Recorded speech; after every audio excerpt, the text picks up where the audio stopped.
I always thought that my constant overthinking was just a harmless character trait, that it was just something about me. But I've recently realized how much it was just actually really holding me back and how it was actually the biggest thing that was keeping me stuck for most of my life. I would literally call myself the queen of overthinking. I would get caught up on the smallest of things and spend way too long creating problems in my mind and dwelling on problems.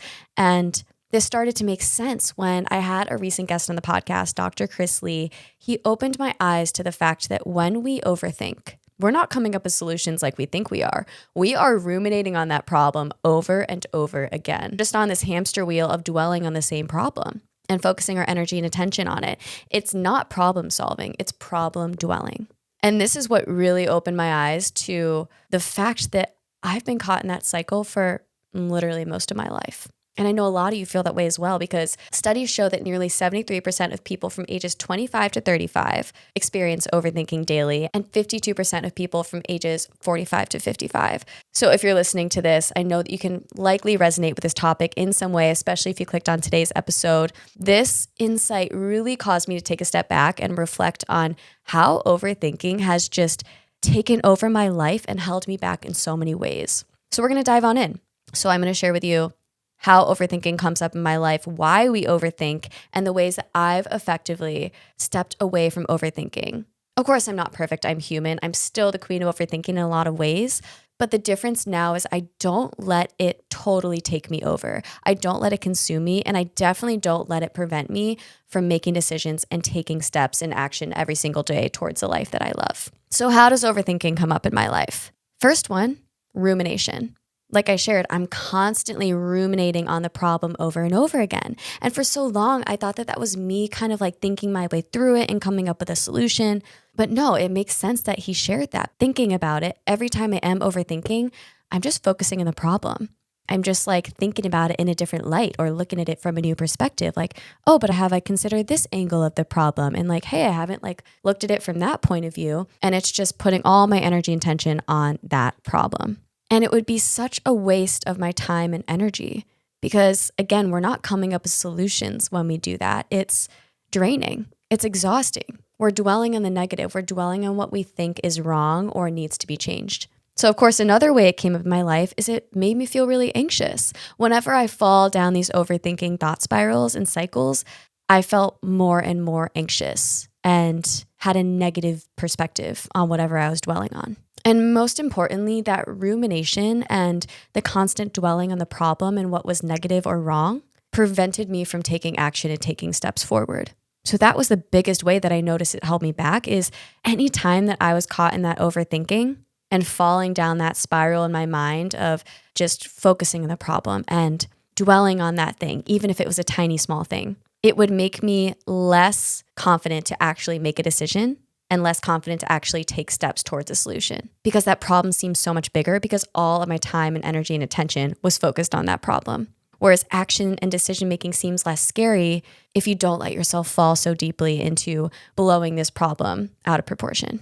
And thinking back personally, I would ruminate and still do sometimes on honestly, even the smallest of things, like overthinking what I order at a restaurant or what restaurant to make a reservation at if I have a visitor in town, or did I word that text correctly, or what am I going to make that caption, or, ooh, is that outfit perfect? Like the smallest of things, right? Or the biggest of things, like what city do I want to move to? Is this job right for me? Do I want to keep seeing that person, or is that relationship good for me? Overthinking for me and this rumination and this energy drain and all these things that I described can come up in both big and small ways. And so, of course, I was like, okay, why? Why do I overthink so much? Why do we all overthink so much? So before diving into the ways that I've effectively stepped out of overthinking, here are the big reasons why we tend to overthink. First one is fear of failure, of choosing the wrong path or making the quote wrong decision.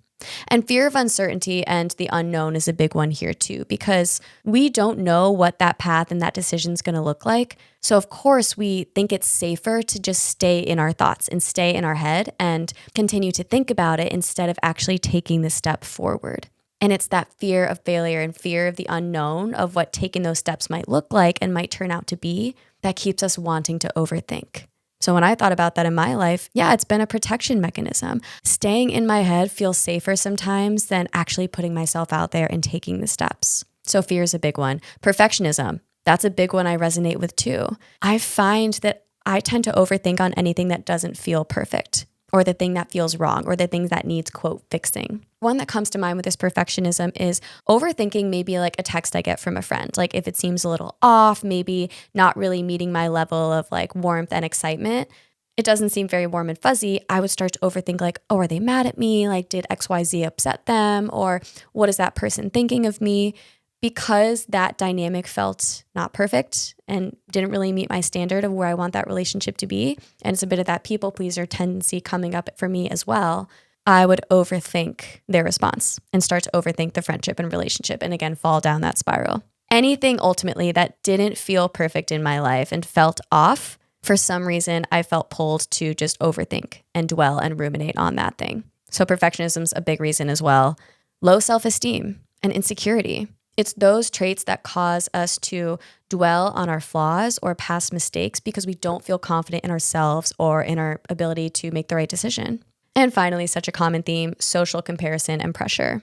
When we see someone else choosing a different path or making a different decision, of course, we're going to overthink our own life and our own path and the decision that we made. We're only human. So the few things that have helped me stop overthinking. Again, not stop overthinking. I'm still the queen of overthinking. I'm still human. But what I no longer do is allow overthinking to take over my life. And I definitely don't let it prevent me from taking steps towards living the life that I really love and taking steps towards a solution. I no longer get so caught up in it. So when I notice overthinking come up, the first thing I do is I ask myself, is this true?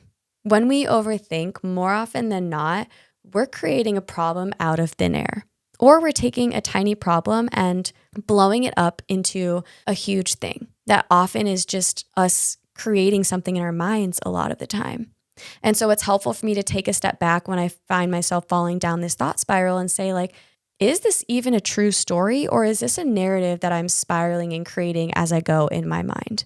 And that clarity can help start to pull me out of the overthinking thought pattern, because often I find that I'm dwelling on thoughts that aren't even true, or that are true in some capacity, but 90% of the story that I've created might not be true. And so this could be just like a question that I ask myself in my mind to kind of have this inner dialogue, or honestly, even sometimes I'll kind of share this with like a friend or one of my parents, and they'll pretty quickly be like, no, that's definitely not true. That's definitely just you overthinking. And sometimes having that other person just validate you and reassure you that this is just overthinking and it's not true can also be helpful. But also journaling that question of, is this true? And kind of like writing out my thoughts and getting clarity by seeing them on paper helps me gain perspective too. Because sometimes when you just see the words written out, or when you write out the words, it's like, this was a pretty crazy overthinking thought spiral I got caught up in. And now that I'm writing this out, I definitely understand that this was me just creating this in my mind. Another question I like to ask, quick little interruption here. If this episode is resonating with you, if you want to start to take steps towards a life that really feels aligned, towards a life that you love, one that's filled with things that you want, if you feel inspired to explore connecting with me in a coaching call, check out my website linked below. Set up a time with me. Let's connect. I would love to learn more about your life and support you through this journey. All right, let's get back to the episode. Is this helpful? Is this overthinking spiral serving me in any way? Or is it literally just making me anxious? And is it literally just focusing on this problem over and over again with no result? Because again, more often than not, by dwelling on the problem over and over again, it's not serving us in any way. It's just our brains tricking us into thinking that we're finding a solution, but we're really not. And so asking the question straight up, is this helpful? Is this serving me? And if you truthfully answer it, often it's no. And it just helps give ourselves permission to no longer overthink so much, because we can remind ourselves that the overthinking actually is only hurting us and is pulling us deeper into that anxiety, and it's pulling us further away from a solution and just closer towards the problem. But the biggest way that I pull myself out of overthinking, the thing that honestly works 100% of the time for me, taking action, doing something. Let me explain. Whenever I actually do something, this can be big or small, could literally just be taking a walk. It could literally be pulling out my journal and writing out a couple sentences. That action, that doing, that step pulls me out of my thinking mind. Taking a step in any way pulls you out of the thinking, and it directs your focus to that thing that you choose to do instead. It's the action of doing and taking a step towards anything that will pull you out of the overthinking cycle. Because what happens when I actually do something? It pulls me out of the thinking.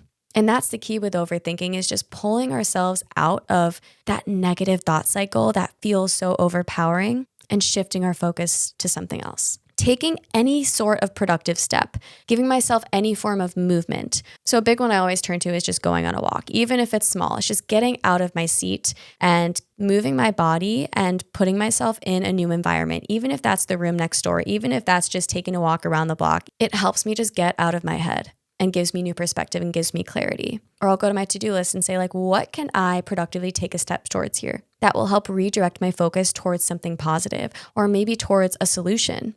Do something productive to pull myself out of the thinking mind. Like a big time we all get in our heads is on Sunday going into a Monday, right? We start to overthink. We get a little anxious about the upcoming week.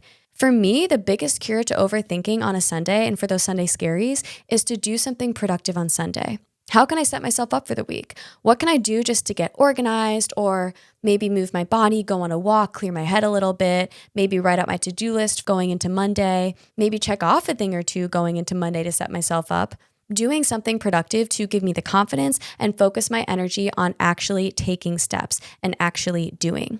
Or another time I find myself overthinking is, honestly, I'm not even going to lie to you. Like an hour ago before recording this episode, I was overthinking it a little bit and procrastinating because I felt a little bit tired today and I didn't really feel like sitting down to record. But I'm like, I know that the cure to this overthinking is to sit down and do it anyways. So here I am, and I'm overthinking it way less because I'm actually doing it.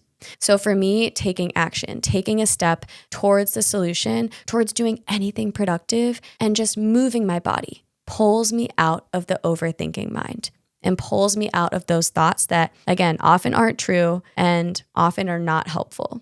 It's always in doing and taking action that I can think less and do more. And that's how I no longer let overthinking take over my life so much, even though I still find it come up a lot. So hopefully you can relate to something in this episode. If you did, don't forget to press follow or subscribe wherever you are listening. And if overthinking, decision-making, ruminating is something that you personally experience, check out my website linked below. I would love to help give you clarity and take steps towards the life that you want. Thank you all for tuning into today's episode, and I'll see you all again soon on your journeys to living this life fully.